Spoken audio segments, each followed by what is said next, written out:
Mabuhay, magmanyo na kotse ako si Pedro.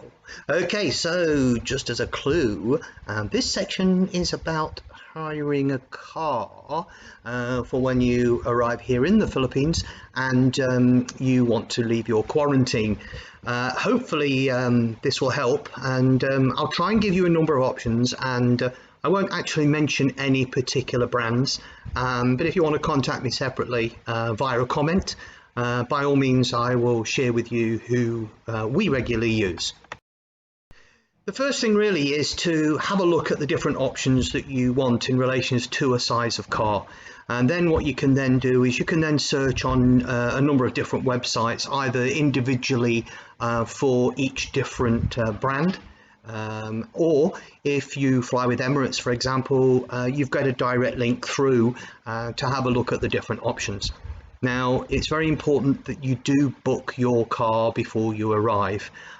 We had a problem last year, and we ended up not having a car, and then we had to scramble around to find a car, and this was with a reputable company, and we booked online, and they said, well, I'm sorry, that doesn't last for here. I think it was just that it was Christmas time, and they'd obviously allocated cars to other people. So have a good look, have a good trawl through the different sites to decide what you want in relation to the size of car, etc, etc. Now, you won't necessarily need to pay online for the car, but I would suggest that you also include in any car booking the additional insurance cover for you, just in case you do have an incident. You never know, you might need it. It's not really that great amount, and it's worth just for peace of mind. You've got options between manuals and automatics. I actually prefer driving a manual when I'm here because, as you know, in the Philippines, particularly Manila, there's a lot of traffic, but I find it easier to control the car with an actual manual than I do with an automatic. So make the choice and go from there. The manuals are slightly cheaper, and so it's another worthwhile option for you to consider. So you bought your car, you then need to obviously arrange, because you won't be able to collect it from the airport. So you might need to contact your car people and ask them to deliver it to your hotel. Now, there may be a little bit of an additional charge. I think for us it cost us an extra 400 fils, which is not that great expensive, but something that you need to be prepared for, and you may need to pay for that in advance of the car being delivered to you. They will come then to your hotel, and then they'll go through all the documentation with you, hand over, etc, etc. They will take a payment. Now remember, there will also be a reserve payment that you will have to make, which you will get back at the end of your period of hire. This normally takes 15 days to get back into your bank account.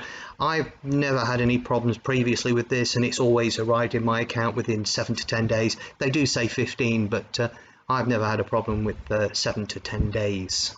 It is important that you have your driving license with you. Now, it doesn't necessarily have to be an international license, although that is helpful, but so long as your license is in English. I use my UK driving license, but I also have a UK international license.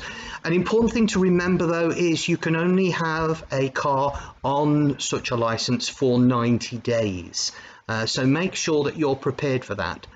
Because obviously after that period it becomes a little bit more complicated. And one of the things that I'll cover in another post later on as we go through the process will be the changing over of your driving license to a Philippine driving license. It is worthwhile you getting a SIM card for the Philippines. You can actually get them in the airport before you come through. Make sure you've got load on it for data.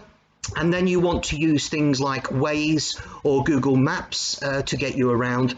We use Waze But Google Maps is also very useful. It just helps you to get from one place to the next. It tells you where the problems are, and it tells you the different options of routes. We tend to use those most of the time, and they are very helpful, and they just give you a little bit of peace of mind of making sure you're going in the right direction, which sometimes does not seem logical on the roads here. You just have to be prepared and make sure you've got your eyes open. Now, the final thing for you to remember when hiring your car is make sure that they have an RFID. Now, the RFID is really important because the toll roads now are going over to an electronic based system, so you can no longer pay at the toll gates. Now, this in itself is quite a challenge, but it is something that you do need to stress to your car provider to make sure that your car has that within it and that it's easily top-upable by yourself or by them. The brand that we use, they have a so-called large agreement with the municipality, the Department of Transport, and basically they say that it tops up automatically. My fingers are still crossed on this because we are running low, and I hope that it is automatically updated. What they have told us is that we will pay for any use at the end. So again, another thing that we're doing is every time we go through a gate, we're just tracking it and recording it so that at the end of the period of the rent, we can make sure that we've got a clarification over what we have used. One other thing just to keep in mind is remember also that in Manila itself, from Monday to Friday, each day of the week, there is a blockage on certain vehicles. So if your registration ends in 1 or 2, that means you can't use it on a Monday. 3 and 4 is a Tuesday, 5 and 6 is a Wednesday, 7 and 8 is a Thursday, and 9 and 0 is a Friday. If you do use the vehicle within Manila itself, you will get a fine, which obviously will get passed on to you via the car rental. So just make sure that you're aware of that. It runs from something like 7 a.m. in the morning till 7 a.m. at night or something like that. So just make sure that you're prepared and you're arranged, and just don't use the car on that day. It's something that we've done now for the last 18 months. You just need to know. And if necessary, you can always say to the car hire people, look, I need to be able to travel on this day. Okay, and then they will need to allocate you a car with a registration number that is suitable. Look, there are a number of reputable brands here in the Philippines. You've got things like Budget, you've got Hertz, you've got Avis, you've got National, you've got INTL. There's a number of different brands that you can use. So, of course, have a good trawl through it, have a good look through it, and just make sure that you're clear on the procedures and what your costs are, and then that will all be as part of the contract which you'll sign when you get the car. Look, again, I hope that this has been really helpful, and I hope that you have a safe journey and that you enjoy your driving in the Philippines. I actually don't find it's too bad. I quite enjoy it, but just be prepared. And if you like this, please like, and also don't forget to subscribe. Yes, subscribe below, because I've got some further updates coming your way over the next couple of days just to help you through the process. Thanks a lot for now, and look forward to speaking to you in the near future. Bye for now.